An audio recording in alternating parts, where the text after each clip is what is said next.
Friends, welcome to my YouTube channel Dharma's world. Friends, biological science 10th class SSC public examination సంబంధించి biological paper దాంట్లోని ముఖ్యమైనటువంటి official గా విద్యార్థుల ఉపయోగార్థం ఇచ్చినటువంటి ఈ యొక్క మోడల్ పేపర్స్ లో నుంచి ఎక్కువ ప్రశ్నలు వస్తున్నాయి కాబట్టి వాటిని మనం డిస్కస్ చేస్తా ఉన్నాం. ఈ పర్యావరణ దినోత్సవం రోజున ప్రదర్శించడానికి ఒక నినాదం రాయండి అని చెప్పేసి, పర్యావరణ దినోత్సవం రోజున ప్రదర్శించడానికి ఒక నినాదం రాయండి. ఒకటో ప్రశ్న. రెండో ప్రశ్న, వ్యర్థాల నిర్వహణపై ఒక నినాదం రాయండి.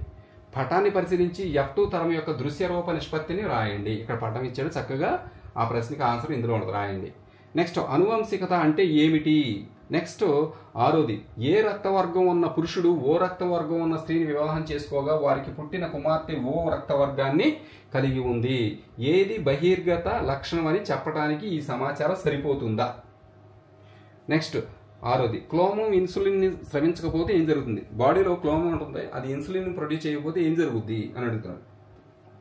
నెక్స్ట్, రెండో పార్ట్, సెకండ్ పార్ట్ చూద్దాం ఒకసారి. ఈ రెండో పార్ట్లో 4 ప్రశ్నలు ఉంటాయి, 2 మార్కులు. గాయిటర్ వ్యాధి నివారణకు నీవేం జాగ్రత్తలు సూచిస్తావు? గాయిటర్ వ్యాధి రాకుండా ఏం జాగ్రత్తలు తీసుకుంటావు? ఆవరణ వ్యవస్థ గురించి మరింత తీసుకోవడం కొరకు మీరు మీ ఉపాధ్యాయుని ఏ ప్రశ్నలు అడుగుతారు? ఆవరణం ఈకో సిస్టమ్ గురించి తెలుసుకోవాలంటే మీరు ఏ ప్రశ్నలు అడుగుతారు మీ ఉపాధ్యాయుడిని? కొన్ని ప్రశ్నలు రాయాలక్క. కింది పేరం చదివి ప్రశ్నకు సమాధానాలు రాయండి. 9వ ప్రశ్న, మనం తినే ఆహారం మనకు శక్తిని అందించి పని చేయడానికి యంత్రంగా ఉపయోగపడుతుంది. మనకు తెలుసు ఈ విషయం. పర్యావరణంలోని వివిధ అంశాల మధ్య జరిగే పరస్పర చర్యలు వ్యవస్థలను ఒక అంశం నుండి మరొక అంశానికి శక్తి ప్రవాహాన్ని కలిగి ఉంటాయి. మనం అధ్యయనం చేసినట్లుగా స్వయం పోషకాలు సూర్యకాంతిలోని శక్తిని గ్రహించి దాన్ని రసాయన శక్తిగా మారుస్తాయి. ఈ శక్తి జీవ ప్రపంచం యొక్క అన్ని కార్యకలాపాలకు ఉపకరిస్తుంది. ఈ శక్తి స్వయం పోషకాల నుండి పరపోషకాలకు మరియు విచ్ఛిన్నకారులకు బదిలీ అవుతుంది. ఇది పారాగ్రాఫ్. ఫస్ట్ ప్రశ్న చూడండి. ఒక ఆవరణ వ్యవస్థకు ప్రధాన శక్తి వనరు ఏమిటి? అలాగే ఒక ఆవరణ వ్యవస్థలోని శక్తి ప్రవాహాన్ని ఫ్లోచార్ట్ రూపంలో రాయండి. ఇది మీరు ఈ 2 ప్రశ్నలకు ఆన్సర్లు రాస్తే దీనికి ఒక్కోదానికి 4 మార్కులు. నెక్స్ట్, 10వ ప్రశ్న, ఒక ఆవరణ వ్యవస్థలో విచ్ఛిన్నకారులు లేకపోయినట్లయితే ఏం జరుగుతుంది? విచ్ఛిన్నకారులు అంటే డీకంపోజర్స్, లేకపోతే ఏం జరుగుతుంది? భాగంలో ఏముంటాయి? 4 మార్కు ప్రశ్నలు ఉంటాయి, 5 ఉంటాయి. స్వయం పోషణ మరియు పోషణల మధ్య భేదాలను రాయండి. నెక్స్ట్, ఇక్కడ 12వ ప్రశ్న, ఏ బి కూడా ఉంది, చాయిస్ ఇచ్చాడు. పటాన్ని చూసి ప్రశ్నకు సమాధానాలు ఇవ్వండి అన్నాడు. పటం ఒకసారి చూసుకోండి. ఇది మానవ శరీర నిర్మాణం లోపల భాగాలు ఇచ్చాడు, కొన్ని భాగాలు ఇచ్చాడు, అన్నీ ఇవ్వలేదు. దీనికి ప్రశ్నలు 2 ఇచ్చాడు. ఇగోండి, ఫస్ట్ ప్రశ్న చూడండి. ఏ మరియు బిలను గుర్తించండి. ఏ ఇక్కడ ఉంది కిడ్నీస్, బి ఏమో ఇక్కడ ఉన్నాయి టెస్టికల్స్. నెక్స్ట్, ఏ గ్రంథి పెరుగుదల హార్మోన్ స్రవిస్తుంది? థైరాయిడ్ గ్రంథి, పిట్యూటరీ గ్రంథి అనేది కామెంట్ చేయండి మీరు. నెక్స్ట్, థైరాయిడ్ గ్రంథి ఉన్న ప్రదేశం ఏమిటి అన్న ఎక్కడుందో అది కూడా కామెంట్ చేయండి. ఇది థైరాయిడ్ గ్రంథి ఎక్కడుంది? నెక్స్ట్, స్త్రీ ప్రత్యుత్పత్తి వ్యవస్థ పటాన్ని గీసి భాగాలు గుర్తించండి అన్నాడు. స్త్రీ ప్రత్యుత్పత్తి వ్యవస్థ పటం గీసి భాగాలు, పైది కానీ కింద ఏదో ఒకటి చేయొచ్చు మీరు. నెక్స్ట్, 13వది, అవయవదానంపై ప్రజలకు అవగాహన కల్పించేందుకు నినాదాలు రాయండి. నినాదాలు.